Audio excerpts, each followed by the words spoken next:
question. I think, the key here is with the imaging and the molecular imaging, we have to think about the false positives and also false negatives. And Travis mentioned, like, especially with the Pylarify, maybe it's a little better on the signal to noise ratio. And so if we consider SBRT, in theory, you could pick up that better with the Pylarify than gallium. But then the question is, do you guys use SBRT for oligometastatic disease based on the STOMP and the Oreo study? What are your thoughts on that? Yeah. So, sorry, go ahead. Yes, we do a lot of radiation to the oligometastatic disease, and also the kind of combined with the hormone systemic therapy. So definitely those cases are, tumor board discussion, right? So there is no the guideline for those cases, and most of them will be like case by case basis. So always good to discuss at the multidisciplinary with nuclear medicine radiologists and radiation oncologists, and then everyone to decide what will be the best for the patients. And definition for oligometastasis, prostate cancer are kind of like changing all the time.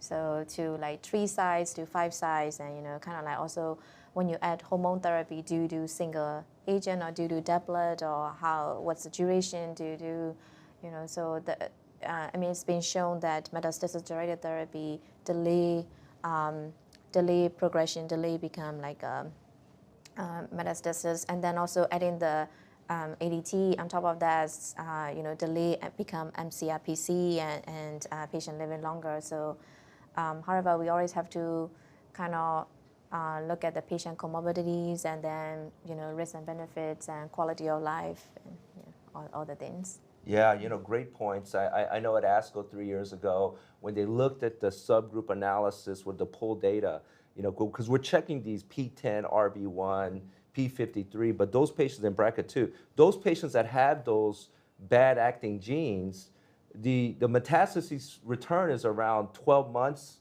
but if they do not have it, it's like 24 months. So that's something I think they should kind of move forward in a prospective study. Any other thoughts in terms of SBRT or oligometastatic disease in terms of radiation from anybody? So that's a good point, which Yeah. is brought. I mean, SBRT is a great tool to have, but also we need to look at patients' characteristics. I mean, is it really an asynchronous oligometastasis versus metachronous metastasis? Yeah. So that's where you can make a distinction when to pull in your big guns with ADT or systemic intensification. If someone just has slow growing recurrent metachronous metastasis, and you can just do SBRT and just keep them watching it. But someone presents with an oligometastatic synchronous disease, then probably you need to intensify and add ADT, maybe an ARPI as well.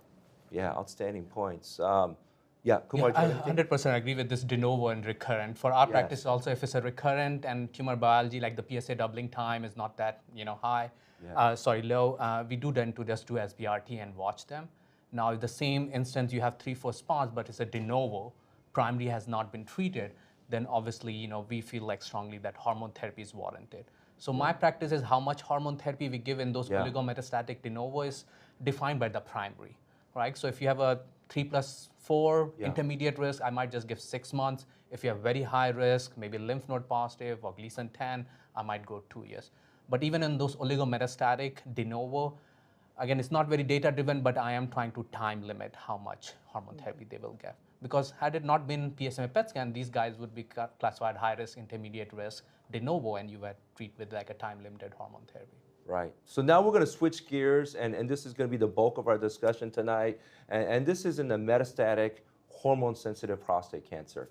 And we kind of talked about de novo, i.e. our patient shows up in the ER, back pain, they have mass in the bones and diffuse metastatic disease, synchronous, right? We biopsy it. So the staging and the diagnosis is at the same time versus metachronous.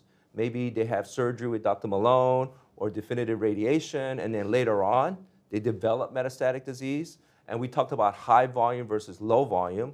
And so, things have changed now with the FDA approval with the Aeronote study. And so now we have a doublet therapy where we have darolutamide ADT, which is FDA approved, but then we also have darolutamide ADT and docetaxel. And so Travis, what are your thoughts? How do you kind of decide triplet versus doublet therapy now that we have all the doublet therapies and all the studies are done? Yeah, it's challenging. Our guidelines and I think our sort of clinical gestalt would argue that for high volume patients who are fit enough for chemotherapy, obviously if their goals align with this and they're able to tolerate, I think triplet therapy makes a lot of sense given the overall survival favoring the triplet over the doublet in ARASENS. There are obviously patient-specific circumstances when applying that trial to our clinical practice that sometimes make triplet when otherwise it would be the right choice. Maybe you do doublet instead.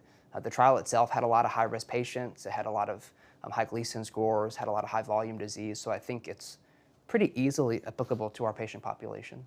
Absolutely, great points. And I think one of the benefits of doing the darolutamide approach is, in the original study with ARASENS, you had up to 35 days where you can add chemotherapy. So you can actually start with the darolutamide ADT and then see how they're doing in the first month, and then you can decide to add chemo, because that was actually included in the study.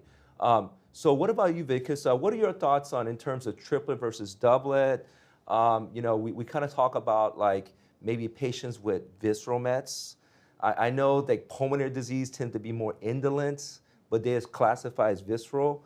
I mean, do you consider liver or molecular studies, PTEN, RB1? What are some things that you think about? Yes, I mean, that's the big debate we have in our tumor boards, who needs doublet therapy and who needs triplet therapy.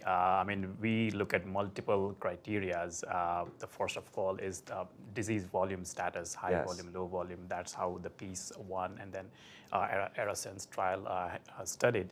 But then also, as I said, we look at molecular testing. So the high-risk mutations, PTEN, RB1, TP53, if someone has low PSA and these mutations, then they are not androgen-driven cancers, and maybe they would benefit more from chemotherapy. And of course, patients' ability to tolerate chemotherapy. If someone is younger, has good performance status, if they can tolerate chemotherapy, then I try to do triplet therapy. And then there are some newer markers that are being studied. You might have heard about using PTEN inactivation and then decipher markers, some of the markers that— for metastatic disease. Yep, as opposed to localized, exactly, being looked at into deciding which patients are benefiting from docetaxel instead of just androgen receptor inhibitors therapy. So it's a moving field, but it's an exciting field to have. Absolutely. One of the highlights of ESMO last year, that was a very good study. And so, Ryan, I know a lot of our patients with prostate cancer, they become metastatic. They start their journey with the urologist. And so then, they become metastatic with the urologist. So, when you see the patient, there's factors that we don't really necessarily think about, like payment issues. And, maybe some patients can get, based upon the insurance coverage, apalutamide, darolutamide, enzalutamide. How much of it an issue is that, you think, for you and the urologists in America? An issue to know when to pull the trigger. When to decide. Like, let's say you want to do a treatment, but then for some reason, maybe because of the insurance and the payment, like you have to give a certain medicine versus some other medicine, because of finances, a copay, and all this. Is that a real issue? It's a real issue. Okay. There are foundations and ways to help those patients get coverage, but sometimes the drug choice is determined by some of those factors. Sure. We can't always guide them through obtaining the medication the way that they want to obtain it. They have to get it in limited quantities. They have to pick it up in person in some situations. And for some patients who live a distance away, that's problematic. So certainly drug decision is driven by financial toxicity. Absolutely. And then the fear of chemo. Sometimes the patients are like, okay, now I'm gonna have to get chemo. I'm gonna have to meet a stranger, i.e. the medical oncologist that I want you to get to know.